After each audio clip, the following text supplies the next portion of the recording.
That old alarm was sounding, and he knew he'd have to go. But all he could think about were his little girls at home. He signed on to this job, yet to help them. Well, today we're having a 50th anniversary celebration, which included members of our elected officials and members from the local media. And there was a large cake cutting, some children's activities. There was a fire safety house audience and demonstrations upstairs depicting an average home and some of the hazards within the home that can be mitigated by common sense issues mostly. We're just having an open house for the public, the Valemount public, to have a look at our fairly new, fairly recent building and some of what we're about. People always ask questions and are interested in what we do, and even though we're kind of private, it was a good day to share some of that information with the population of town area.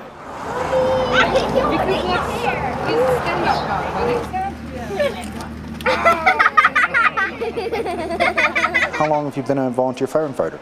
I've been involved for about 5 or 6 years now, give or take. And why did you join? I've always wanted to be part of fire in some way, shape, or form. Came to Valemount for forestry firefighting, and after I finished that, I wanted to do something else and wanted to volunteer here. So explain for people who are maybe not familiar with volunteer firefighters. It's obviously different than a full-time paid position. How does it work for you? How do you get called, and how does it take us through a typical call? Well, we do get called out by Prince George. That is our main center. From there on, we are told approximately where an incident might be, whether it's a rescue call or a fire call, and we all rush to the hall, but nice and safely. And from there on, we try to fill up the truck. So there's usually about 6 passengers that can go into a vehicle, and depending on the scenario, it might just be the rescue truck, which is our engine 12, or it might be, if it's a fire, we'll send out engine 11 as well as tender 11, which we're standing right by, and from there we go to whatever it is we need to go to. But every time he ran into that fire, he knew he might not leave. He doesn't want any money for the things he trained to do. He helps the ones in need, and he sees the whole job through. You know, a lot of people are adventurous. They like a little bit of adrenaline rush, maybe per se, but around here we do have lots of different personalities. It's a kind of an interesting mix actually, which can be really great. And you're enjoying your job so far? I am very much. Well aware of the cost that it takes to save a life. Well, that doesn't matter to the man he is inside. Yeah, we all need to sing that firefighter song. And the original fire chief was Chester Wallace-Chuck, and he served as fire chief for 1965. The first fire truck was a 1948 Ford that was purchased from a Esquimalt Fire Department, and their fire chief came with that truck to provide some training for the then fire crew of 1965.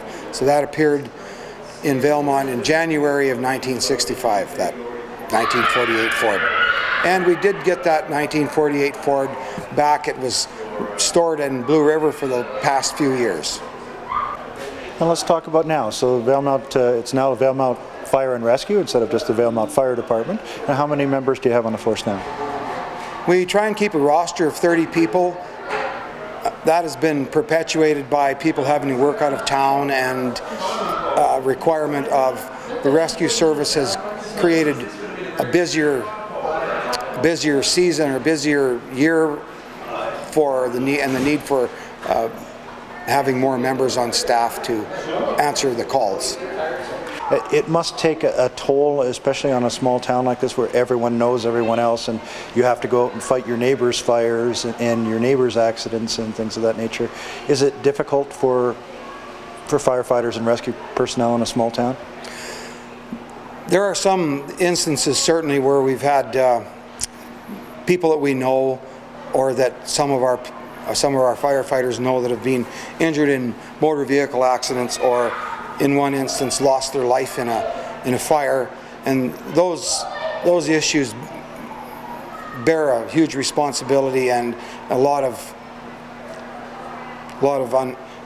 sadness, of course, dealing with the knowledge of people that they knew that had passed on as a result of an injury or a fire. But generally, when people are involved in a motor vehicle incident, it's seldom a local that is involved in those incidents. It's usually someone passing through, some travelers that are involved with that. But it certainly takes its toll, and we do have a critical incident stress debriefing system in place, and several of our officers are members of our own critical incident stress team.